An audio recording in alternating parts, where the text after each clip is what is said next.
नमस्कार, आपके साथ हूं मैं खुशबू मनोरमा मिश्रा और आप देख रहे हैं इंडिया न्यूज। पाकिस्तानी सेना ने भारत को फिर दी है गीदड़ भभकी। भारतीय आर्मी चीफ के बयान से पाकिस्तान में बौखलाहट है। आपको बता दें, भारत से युद्ध हुआ तो तबाही होगी, ये कहा गया है। भारत को बिना हिचकिचाहट के जवाब देंगे, पाकिस्तानी आर्मी की तरफ से ये बात कही जा रही है। और देखिए, ये पहला मौका है नहीं, वैसे ये पाकिस्तान और पाकिस्तान की गीदड़ भभकी पहले भी सामने आई है और एक बार फिर से सामने आई है, जहां पर आपको बता दें पाक आर्मी ने कहा है कि अब भारत से युद्ध हुआ तो तबाही होगी, पीछे नहीं हटेंगे।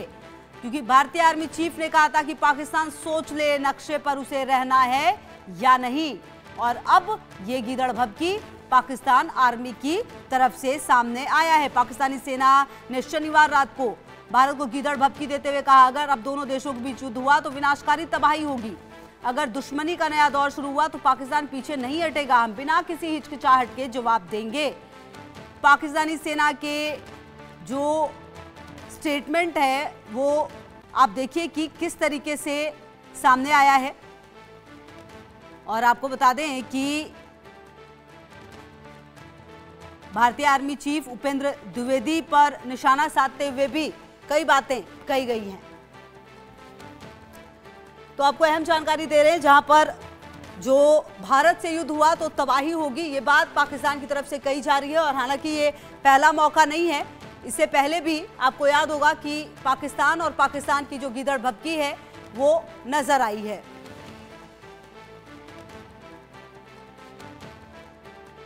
इस बार भारत देश पूरी तैयारी के साथ है और इस बार वो संयम नहीं रखेगा जो सिंदूर 1.0 में हमने संयम रखा। इस बार हम आगे की कार्रवाई करेंगे और कुछ ऐसी कार्रवाई करेंगे कि हो सकता है पाकिस्तान को सोचना पड़े कि उसे इतिहास में भूगोल में रहना है कि नहीं रहना है। अगर उसे भूगोल में अपनी जगह बनानी है तो उसके लिए उसे जो स्टेट स्पॉन्सर टेररिज्म जिसको हम बोलते हैं, यानी कि उसका देश जो टेररिज्म को स्पॉन्सर कर रहा है उसे रोकना पड़ेगा। तो आप अपनी पूरी तैयारी करके रखिए और अगर परवरदिगार चाहेंगे, भगवान चाहेंगे, वाहेगुरु चाहेंगे तो बहुत जल्दी ही आपको मौका मिलेगा। उसके लिए ऑल द बेस्ट। जय हिंद। इस बार भारत, तो आपको बता दें कि भारत को पाकिस्तान की गीदड़ भभकी सामने आई है। युद्ध होने पर विनाशकारी तबाही की धमकी दी है। भारत से युद्ध हुआ तो भयंकर तबाही होगी, ये बात कही जा रही है। जी हां, आप देखिए कि भारत को पाकिस्तान की गीदड़ भभकी, युद्ध होने पर विनाशकारी तबाही की धमकी दी गई है। भारत से युद्ध हुआ तो भयंकर तबाही होगी, ये बात पाकिस्तान की तरफ से कही जा रही है। भारत को आंखें दिखाने की कोशिश करता हुआ पाकिस्तान नजर आ रहा है। आपको बता दें कि ऑपरेशन सिंदूर में हार फिर भी पाकिस्तान की ये धमकी, और ये पाकिस्तान की फितरत है, ये पाकिस्तान का नेचर है कि आपको बता दें कि हार होने पर भी, और इस कदर आप समझिए कि ऑपरेशन सिंदूर में जो भारत ने किया है उसके बावजूद भी इस तरह की बातें पाकिस्तान की तरफ से सामने आ रही है। वो पाकिस्तान जो अपने अंदर की कलह को संभाल नहीं पा रहा, वो पाकिस्तान जहां पर बलूचिस्तान अलग होने की कगार पर है, जहां पर पीओके में हंगामा मचा हुआ है, सिंध में हंगामा मचा हुआ है, खैबर पख्तूनख्वा में हंगामा मचा हुआ है, और उनके जो सेना है उनकी तरफ से जो बयानबाजी है वो रुकने का नाम नहीं ले रही। बहरहाल भारत ने लगातार जवाब दिया है, जब जब युद्ध हुआ है तब तब जवाब दिया है। हालांकि किसी भी युद्ध में पाकिस्तान अपने आप को मानता नहीं कि वो हारा है, ये पाकिस्तान की फितरत ही यही है शायद, और यही वजह है कि आप देखिए कि ऑपरेशन सिंदूर में हार के बाद एक बार फिर से जो पाकिस्तान की ये गीदड़ भभकी है वो नजर आई। अब आप ये देखिए, जो आतंकवादी हैं वो आप समझिए हाफिज सईद, बेटे तलह को अपने बाप की मौत का डर सता रहा है। जी हाँ, वहीं मसूद अजहर, भाई अब्दुल रऊफ अजहर समेत 10 रिश्तेदार मारे गए। याद होगा आपको कि किस तरह से वो वीडियो सामने आए थे। सलाहुद्दीन, जी हां, एयर स्ट्राइक से डर कर अंडरग्राउंड ये हो चुका है। जी हां, तो ये जो नाम आप देख रहे हैं, इन नामों को भी आप समझिए कि किस तरीके से ये नाम सामने आ रहे हैं, और बहुत ज्यादा जरूरी है। भारत लगातार ये समझता भी है। और देखिए कि हमारे साथ अब बातचीत करने के लिए जुड़ गए हैं कर्नल रिटायर्ड मयंक चौबे जी, रक्षा विशेषज्ञ हैं। बहुत स्वागत है आपका। और साथ ही दावन अबले अली, वरिष्ठ पत्रकार, पाकिस्तान, जुड़ गए हैं। सबसे पहले मयंक चौबे जी, आप ही के पास आते हुए कि जो ये बयानबाजी है सेना की तरफ से, पाकिस्तान में अंदर क्या चल रहा है वो दुनिया जानती है, और उसके बावजूद इस तरह का बयान देना क्या बता रहा है?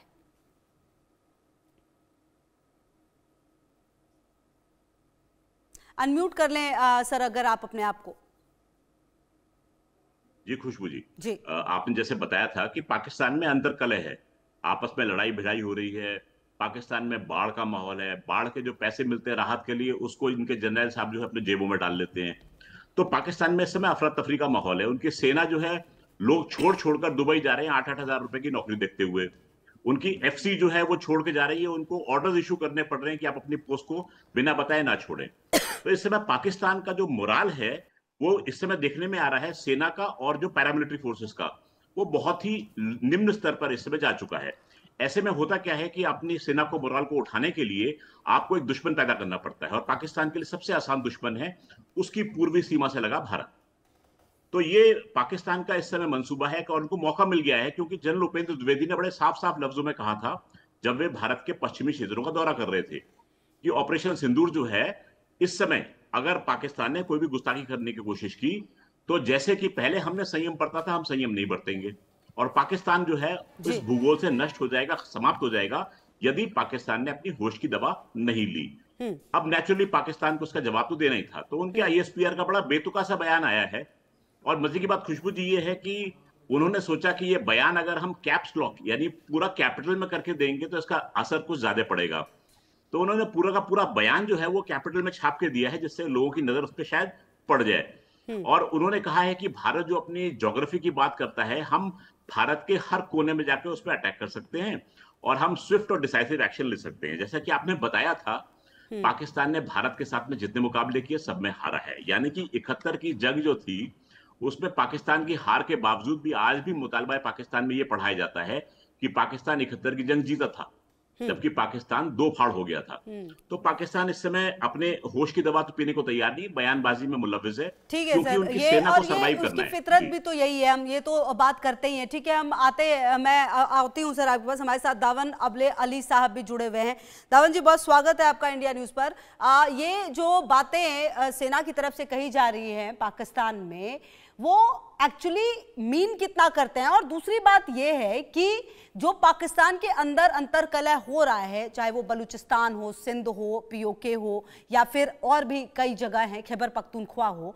हालांकि आपने पीओके में शायद अभी बहुत कुछ संभालने की कोशिश की है, लोगों को मारा गया था, बाद में तो ये एक्सेप्टेंस भी शुरुआत में नहीं कर रहे थे, बाद में ये एक्सेप्टेंस भी किया गया, वहां के लोगों को पैसे भी दिए गए हैं जो मृतक हैं। पहले पाकिस्तान अपने अंदर की चीजों को संभाल ले, उसके बाद शायद कुछ लड़ाई लड़े तो वो ज्यादा बेहतर नहीं होगा? ये जो अभी आपने कहा ना, जिसको आप लोग पीओके कहते हैं, हम लोग उसको आजाद कश्मीर कहते हैं, और जिसको आप लोग जम्मू कश्मीर कहते हैं, वहां पे हमें उसे इंडियन ऑक्युपाइड कश्मीर कहते हैं। कोई बात नहीं सर, वो तो कहने की बात है, आप कुछ भी कह ले, भारत से ही तो पाकिस्तान बना, अपने कश्मीर जो है वो हमारा ही है, इसमें कोई डाउट नहीं, आप कुछ भी कह ले सर, वो तो कहने की बात है, कोई नहीं सर, पॉइंट देखिए कश्मीर यूएन में मैं एक बात आपको बताऊं, जो हमेशा मैं इंडियन डिप्लोमेट से भी कहता हूं, सब जगह कहता हूं, कि इंडियंस बदकिस्मती से जितने मुझे मिले हैं, चाहे वो आर्मी वाले हैं या सिविल सर्विस के लोग हों, उनकी, और मीडिया वाले तो बहुत ज्यादा, उनकी जो पाकिस्तान के बारे में इंफॉर्मेशन है वो बहुत बहुत बहुत कम है, वो बॉलीवुड टाइप की है। पहली बात सर, कम से कम हमारी इंफॉर्मेशन ऐसी है कि हम बातें रख देते हैं, आपकी इंफॉर्मेशन आपके मंत्री कहते हैं कि हमने सोशल मीडिया पर देखा था तब हमें पता चला, कम से कम सर हम उससे थोड़ा ऊपर उठ कर हैं। कोई बात नहीं सर, देखिए आपकी बिल्कुल बात ठीक है, लेकिन ट्रंप और इंटरनेशनल मीडिया सारे लोगों ने एक पाकिस्तान का अपर हैंड माना है, सऊदी अरब, ट्रंप, सारे लोग मानते हैं। और ये जो पिछले युद्ध हुआ था उसमें एक अजीब सी बात है कि इंडिया वाले जल्दी सीज फायर के लिए तैयार हो रहे थे, ऑपरेशन सिंदूर क्यों खत्म किया? हमारे यहाँ तो अभी भी प्रेशर है ऑन द आर्मी। मैं भी कहता हूँ, ओपनली कह रहा हूँ अभी भी, कि पाकिस्तान ने सिर्फ ट्रंप के कहने पे अगर मान गए तो मान गए, वरना we should not have ended this war so easily.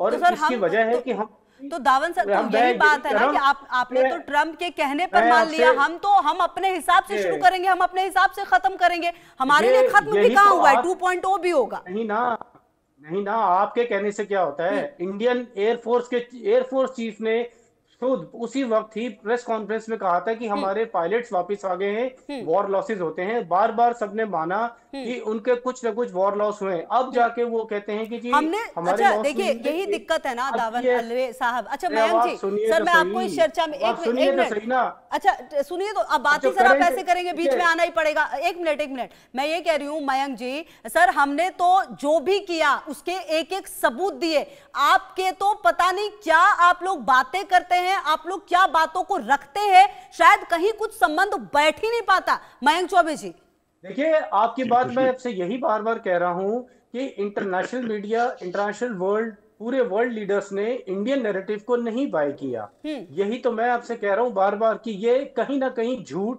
या गैप्स थे। दूसरा, ना हमारा कोई झूठ था, यही दिक्कत है। आप लोग यही तो बात है ना, आप लोग सर मानते ही नहीं है। वो तो आजकल शुक्र है कि तमाम चीजें टीवी पर और मीडिया में आती है, वरना आप लोग तो जो मैच वगैरह हारते हैं वो भी नहीं मानते सर। ये बात कहीं कोई अतिशयोक्ति नहीं है, एक्चुअली ये बात है, आप लोग मान ही नहीं पाते हैं, दिक्कत ये है। मयंक जी, ठीक है सर, मैं आती हूँ आपके पास, एक प्रतिक्रिया मयंक जी के लिए, फिर आती हूँ।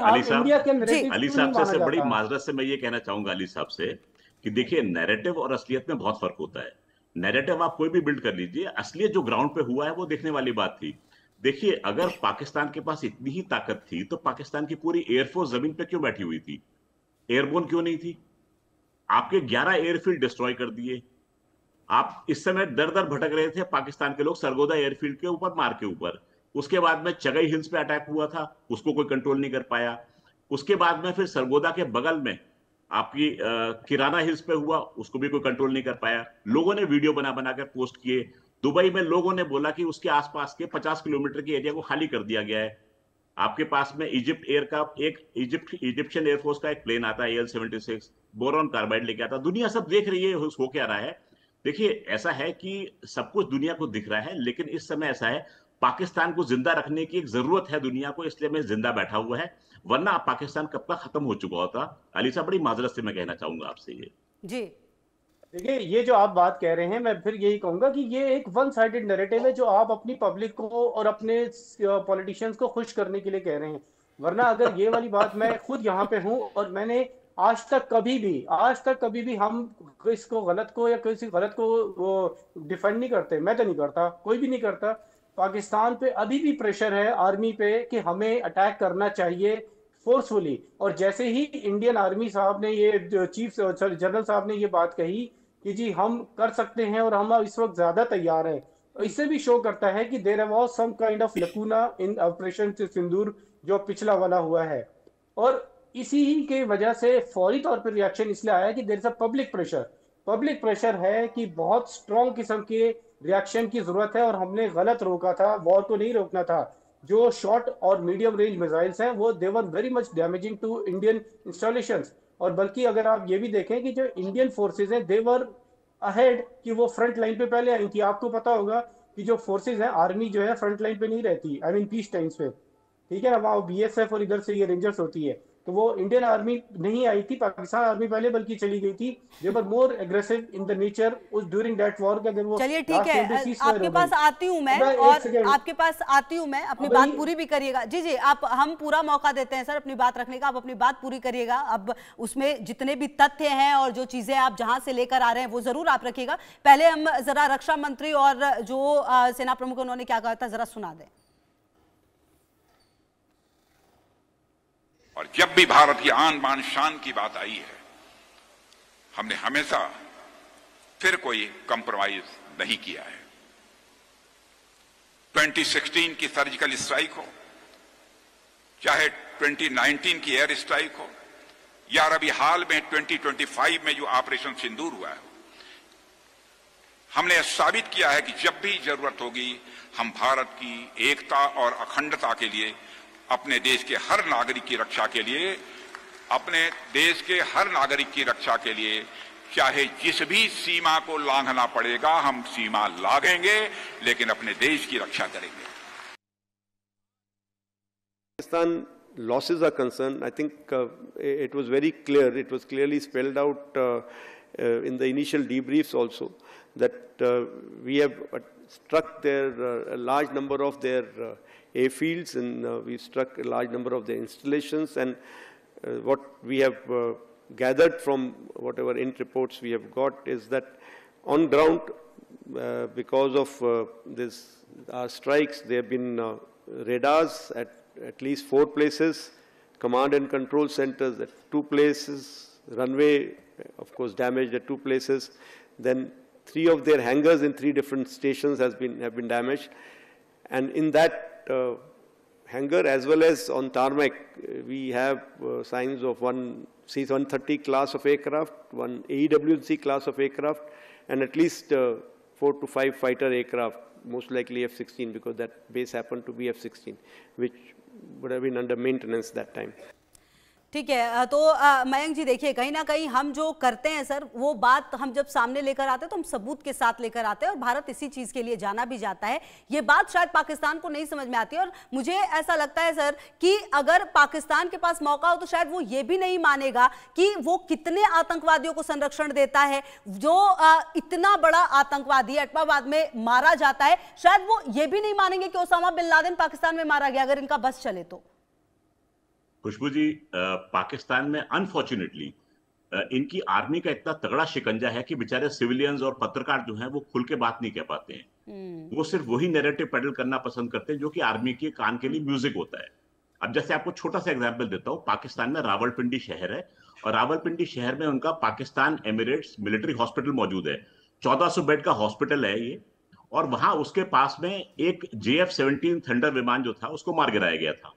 उसका पायलट जो था वो खुशकिस्मती से बच गया।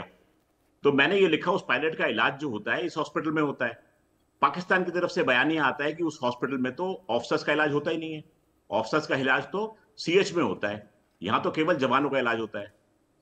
तो ऐसे ऐसे तो पाकिस्तान की जनता के पास में बयान है, या पाकिस्तान में वाकई में सोच है, ये अली साहब खुद ही बता पाएंगे मुझे कि आखिर ये बात में सच्चाई है या है नहीं।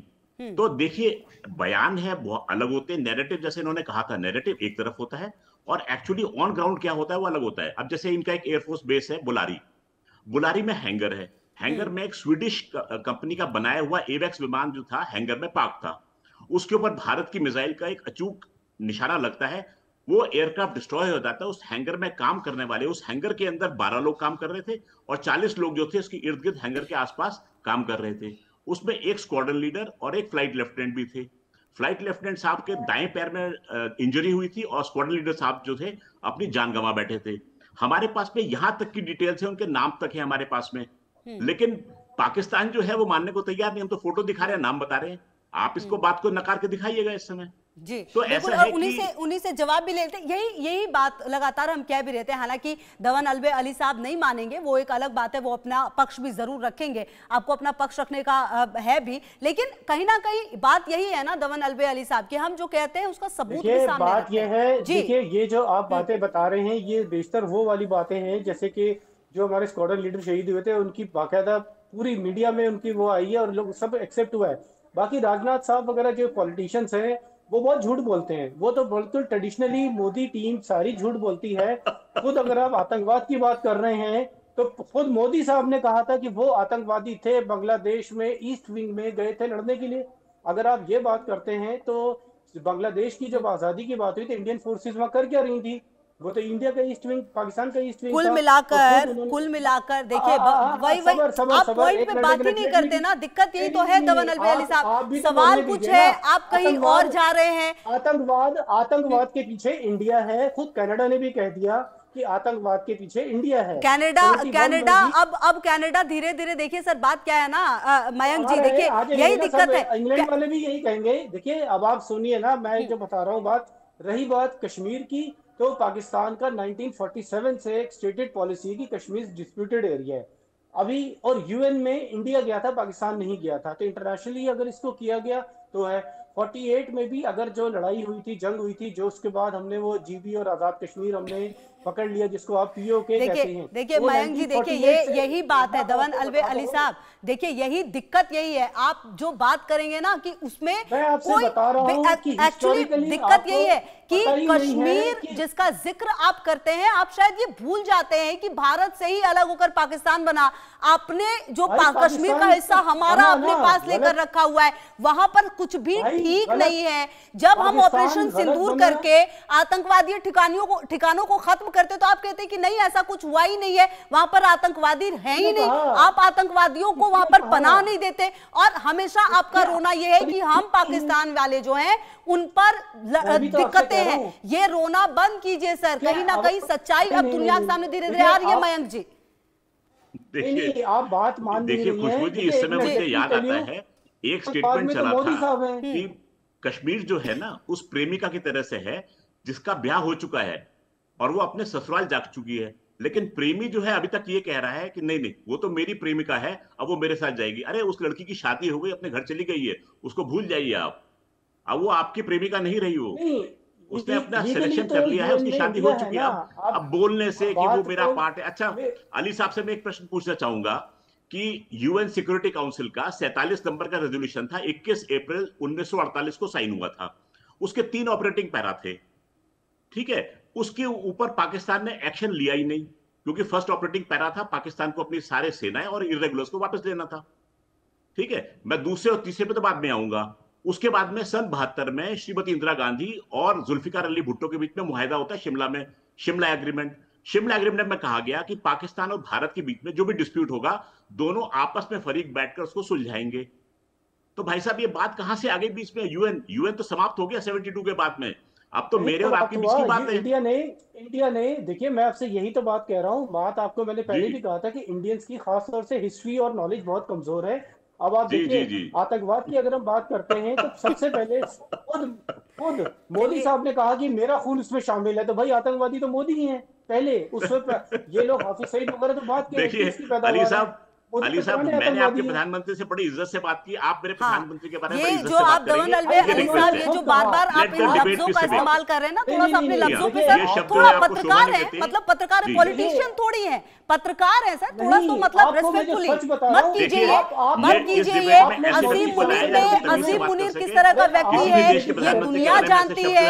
असीम मुनीर आपके जो पॉलिटिशियंस है वो किस तरह के व्यक्ति है ये दुनिया जानती है। आप लोग अपने पॉलिटिशियंस के साथ अंत में क्या करते हैं, आपकी सेना क्या करती है आपके पॉलिटिशियंस के साथ, ये दुनिया जानती है सर। तो ये मत कीजिए और इस तरह के लफ्जों का इस्तेमाल मत कीजिए। जिस मुद्दे पर बात हो रही है उस पर बात कीजिए। जिस मुद्दे पे अच्छा एक बात बताइए, जिस मुद्दे पे बात हो रही है उस पे बात कीजिए ना। दवन अलवी अली साहब ये बताइए कि ये जो लड़ाइयां लड़ते हैं आप, उसमें भी तो आपको चीन का सपोर्ट चाहिए, कभी किसी का सपोर्ट चाहिए, आप लगातार सपोर्ट लेके चल रहे हैं।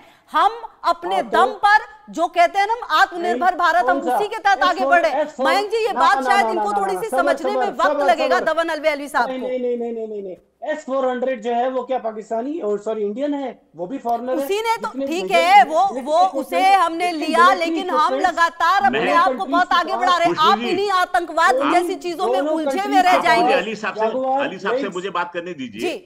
पाकिस्तान ने बैरक्तार ड्रोन का प्रयोग किया था। बैरक्तार ड्रोन को तुर्की के 2 ड्रोन पायलट सियालकोट में बैठकर चला रहे थे। ये ना बोल के बताएं, हम इनको फोटोग्राफ दिखा देंगे उनके नमाज जनाजा अदा हो रही है, कौन कौन बंदे थे, हमको नाम बता देंगे इनको। तो देखिए ऐसा है कि इतनी बात किया करिए जो चल जाए। नहीं सर, कर्नल साहब let me tell you one thing please sir. बात यह है कि before operation Sindoor was launched, India had Israeli क्या कहते हैं एडवाइजर्स, तो फिर सपोर्ट तो हुई ना वहां पे भी। आप मुझे नाम बता दीजिए, मैं आपको टर्किश पायलट्स के नाम बता दूंगा, फोटो दे दूंगा आपको उनकी। ये इसलिए कि आप लोग मानते नहीं है और हम मानते हैं। We are very open country. Ali साहब मैं तो आपको फोटो दूंगा, मैं आपको फोटो दूंगा, नाम बताऊंगा, आप बता दीजिए प्लीज नाम। दो इजरायलियों के नाम बता दीजिए। मेरे पास नहीं है नाम, बिल्कुल फैक्ट बात है, मेरे पास मैं आपको नाम और फोटो दूंगा, मैं उनको आपको फोटो दूंगा नमाज जनाजा की उनकी, सियालकोट में कहां मारा है, मैं आपको ग्रिड रेफरेंस दूंगा उसका। अरे मैं मान तो रहा हूं, मैं कह रहा हूं कि इसमें क्या बुरी बात है। हम तो ओपनली कह रहे हैं कि इक्विपमेंट्स भी और मिलिट्री कॉन्ट्रैक्ट्स भी हैं हमारे, क्या इंडिया के नहीं है? अभी इंडिया ने मिलिट्री कॉन्ट्रैक्ट की बात नहीं हो रही है। वहां पर तुर्की के नागरिक जो थे सियालकोट में बैठे ड्रोन ऑपरेट कर रहे थे, आप ना बोल के दिखाइए इस समय। तो अगेन इसमें बुरी बात क्या है? क्योंकि पाकिस्तान ने क्या, यानी कि आप मानते हैं कि फॉरेनर्स जो थे वो लगे हुए थे पाकिस्तान के लड़ने में, तो इसमें भी क्या बात है? अगेन एंड अगेन द बात यह है कि जब एक मिलिट्री कॉन्ट्रैक्ट है, अब यूक्रेन में क्या यूरोपियन यूनियन पूरा नहीं इन्वॉल्व? अली साहब मैं आपको कोट करूंगा कि पाकिस्तान के जर्नलिस्ट ने तस्दीक किया है इंडियन नेशनल चैनल के ऊपर कि अगर कोई फॉरेनर आके पाकिस्तान की तरफ से लड़ रहा है तो कोई बुरी बात नहीं है, और टर्की के 2 पायलट लगे हुए थे, इस बात का प्रूफ है हमारे पास। देखिए आपके पास अगर प्रूफ है तो बिल्कुल बात ठीक भी होगी, इसमें बुरी बात क्या है? अभी डिफेंस कॉन्ट्रैक्ट से डिफेंस पैक्ट्स होते क्यों हैं? डिफेंस पैक्ट लड़ने के लिए नहीं होते भाई साहब, डिफेंस पैक्ट होते हैं साजो सामान देने के लिए, ट्रेनिंग देने के लिए, आदमी देने के लिए नहीं होते डिफेंस पैक्ट। आप देखिए अभी अभी एंकर कह रही है कि पाकिस्तान आत्मनिर्भर है, तो बेग्स, सुखोई, जागुआर्स, SU, ये जो मिसाइल सिस्टम्स हैं, सारे हद तक की बहुत सारे नेवल इक्विपमेंट्स वो भी बाहर के। विक्रांत जो है ये पहला वाला जो था वो भी बाहर का था। ये तो कोई बात अली नहीं साहब, होती कि आत्मनिर्भर अली साहब, नहीं एक अंग्रेजी में कहावत है, सब शिफ्टिंग द बातें गोल नॉनसेंस पोस्ट। बातें। देखिए शिफ्टिंग द गोल पोस्ट है, वो नहीं चलेगा। मुद्दे पर आके बात कीजिए जो ना मैं ना बात ना कर ना रहा हूँ। ना, ऑपरेशन मैंने जो आपसे बात कही है आत्मनिर्भर वाली कहानी जो है ना, ये चूरन बकवास है जो कि पब्लिक को दिया जाता है। चलिए, सारे आत्मनिर्भर देखिए ये जो दवन अलवे अली साहब है, देखिए आत्मनिर्भर इनकी अपनी मजबूरियां हैं सर, ये कुछ चीजें नहीं मान सकते। और जब आप नाम पूछ रहे तो ये कह रहे कि मुझे नाम नहीं पता। इन्होंने क्लियरली ये बात कही। कुल मिलाकर जो बात कहते हैं सर, कम से कम उस चीज का सबूत भी तो रखिए। बहरहाल बहुत शुक्रिया आपका हमारे साथ जुड़ने के लिए और बातचीत करने के लिए। कर्नल मयंक सर भी आपका भी बहुत शुक्रिया हमारे साथ जुड़ने के लिए और बातचीत करने के लिए। देखिए जो बात पाकिस्तान की तरफ से कही जा रही है और जो बात पाकिस्तानी सेना की तरफ से कही जा रही है, कहीं ना कहीं देखना अहम है कि उस पर रिएक्शंस क्या आएंगे। क्योंकि आप देखिए कि भारत अपने लिए अपनी चीजों को बिल्कुल क्लियर रखते हुए आगे बढ़ा है। उसने ये कहा है कि अगर अब आप और ज्यादा उकसाएंगे तो ऑपरेशन सिंदूर 2.0 जो होगा उसमें कोई नरमी नहीं होगी और आप भूगोल से भी मिट जाएंगे। ये बात पाकिस्तान को याद रखनी चाहिए। भले ही पाकिस्तान की गीदड़ भभकी जो हमेशा की तरह सामने आती है वो आती रहे। तमाम खबरों पर नजर आप रही है हमारे साथ, देखते रहिए इंडिया न्यूज।